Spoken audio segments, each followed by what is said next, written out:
அதாவது home from work அப்படின்னு சொல்லுவோம். இது ஃபர்ஸ்ட்டு இந்த ஐடி கம்பெனிகளில் மட்டும்தான் பெரிய லெவலில் சொல்லிட்டு இருந்தாங்க. இன்னைக்கு எல்லா நிறுவனங்களுமே இந்த ஹோம் ஃப்ரம் ஒர்க் அப்படிங்கிறது வந்துருச்சு. அதுக்கு முக்கியமான காரணம் இந்த கொரோனா அந்த விஷயம்தான். அந்த நேரங்களில் அப்படி போனாங்க. அதுக்கப்புறம் அதையே அப்படியே ஃபாலோ பண்ணுறாங்க.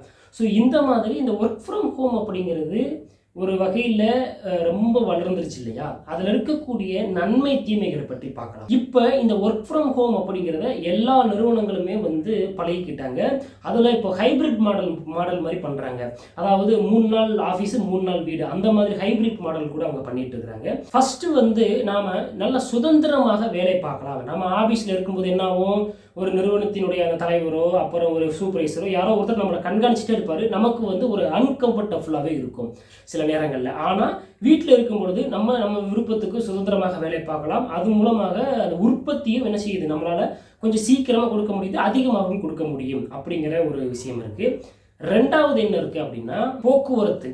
இந்த போக்குவரத்து அப்படிங்கிறதுக்கு ஒரு மிகப்பெரிய நேரம் செலவிட வேண்டும். அதாவது வேலை 8 மணிக்கு ஆரம்பிக்கிறதுனா நிறைய பேர் 6 மணிக்கே வீட்டிலேருந்து கிளம்புறவங்களாம் இருக்கிறாங்க. ஸோ இந்த மாதிரி இந்த போக்குவரத்துக்கு செலவு பண்ணக்கூடிய நேரங்கள் ரொம்ப ரொம்ப ஜாஸ்தியாக இருக்கும்.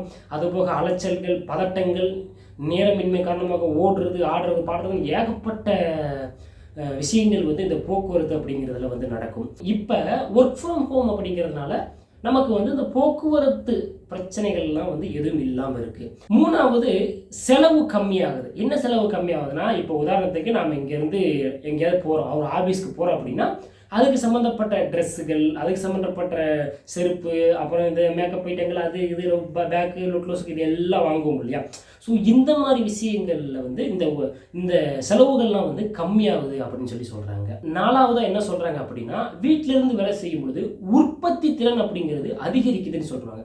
ஏன்னா மைண்டை ரிலாக்ஸாக வச்சுக்கிற முடியுமா? காரணம், இப்போ நம்ம வேலை செஞ்சுட்டு இருக்கோம், சப்போஸ் ரொம்ப டல்லாக தெரியுதா, டக்குன்னு கொஞ்சம் நேரம் ஆஃப் பண்ணிவிட்டு கொஞ்சம் ரிலாக்ஸ் பண்ணலாம், குழந்தைகளோட பேசலாம், வீட்டில் இருக்கவங்களோட பேசலாம். ஸோ இந்த மாதிரி கொஞ்சம் ரிலாக்ஸ் பண்ணி மீண்டும் புத்துணர்ச்சி பெற்று வர்றதுக்கான ஒரு வாய்ப்புகள்லாம் இந்த ஒர்க் ஃப்ரம் ஹோம் இருக்கிறதுனால கண்டிப்பாக உற்பத்தி திறன் அப்படிங்கிறது கூடுது அப்படின்னு சொல்கிறாங்க. அடுத்தது 5ஆவதாக என்ன அப்படின்னா, அதாவது தொழில்நுட்ப அறிவு அப்படிங்கிறது கூடுது. ஏன்னா நாம் இப்போ ஆஃபீஸில் வேலை பார்க்கும்பொழுது இப்போ ஒரு சாஃப்ட்வேர்னால் அந்த சாஃப்ட்வேரில் மட்டுமே நாம் என்ன செய்வோம், பயன்படுத்திகிட்டு இருப்போம். ஆனால் வீட்டில் இருக்கும் பொழுது வீடியோ கால்ஸு, அப்புறம் நிறைய ஆடியோஸு, அப்புறம் ஃபைலை ட்ரான்ஸ்ஃபர் பண்ணுறது, அப்புறம் மீட்டிங்ஸு, இந்த விஷயங்களுக்காகலாம் நிறைய ஆப்புகளை பயன்படுத்த வேண்டிய ஒரு கட்டாயம் நமக்கு இருக்குது. ஸோ அதனால் நம்ம நிறைய தொழில்நுட்பம் சம்மந்தப்பட்டு நிறைய விஷயங்களை நம்ம கற்றுக்கிற முடியுது இந்த ஒர்க் ஃப்ரம் ஹோமால் அப்படிங்கிற ஒன்று இருக்குது. அடுத்தது 6ஆவதாக என்ன இருக்குது அப்படின்னா, துறைகளுக்கு இடையேயான நட்பு. அதாவது 2 டிபார்ட்மெண்ட்டுக்கு இடையில் இருக்கக்கூடிய அந்த ஃப்ரெண்ட்ஷிப் அப்படிங்கிறது கூடுது அப்படிங்கிறாங்க. என்ன காரணம்னா, இப்போ ஆஃபீஸில் இருக்கும் பொழுது ஒரு மேனேஜர்னு ஒருத்தர் இருப்பாங்க. அவங்க தான் 2 பேருக்குள்ள கான்டாக்ட் பண்ணிக்கிடுவாங்க. மற்றபடி கீழே இருக்கக்கூடிய உறுப்பினர்கள்லாம் பெரிய லெவலில் அவங்க பேசிக்கிற மாட்டாங்க. ஆனால் இந்த ஒர்க் ஃப்ரம் ஹோமில் இருக்கிறதுனால ஒவ்வொரு டிபார்ட்மெண்ட்டில் இருக்கக்கூடிய நபர்களும் அந்த அடுத்த டிபார்ட்மெண்ட்டில் இருக்கக்கூடிய அந்த நபர்களோட பேசிக்கிட்டோம், அவங்ககிட்ட கம்யூனிகேட் பண்ணிக்கிட்டோம், இந்த மாதிரி நட்பு ரீதியான விஷயங்களும் இந்த ஒர்க் ஃப்ரம் ஹோமில் அதிகரிக்குது அப்படின்னு சொல்கிறாங்க. இப்போ 7ஆவதாக என்ன இருக்குது அப்படின்னா, டிஸ்டர்ப் இல்லாத வேலை செய்யக்கூடிய ஒரு சூழ்நிலை அமையுது அப்படின்னு சொல்கிறாங்க.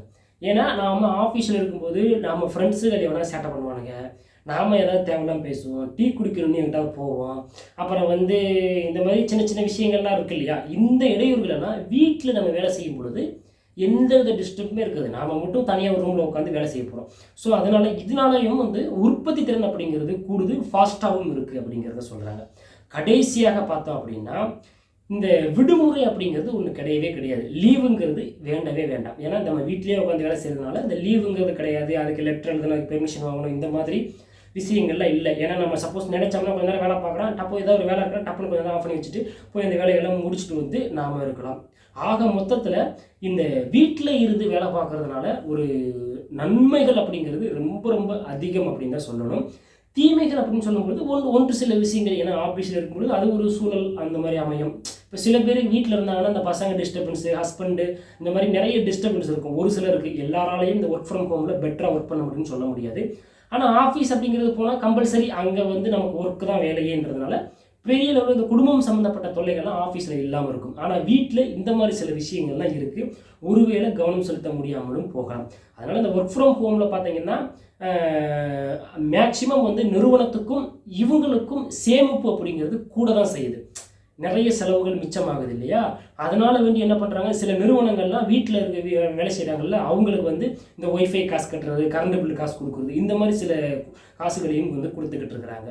ஆக மொத்தத்தில் ஏதோ பெட்டராக நடந்துக்கிட்டு இருக்கு.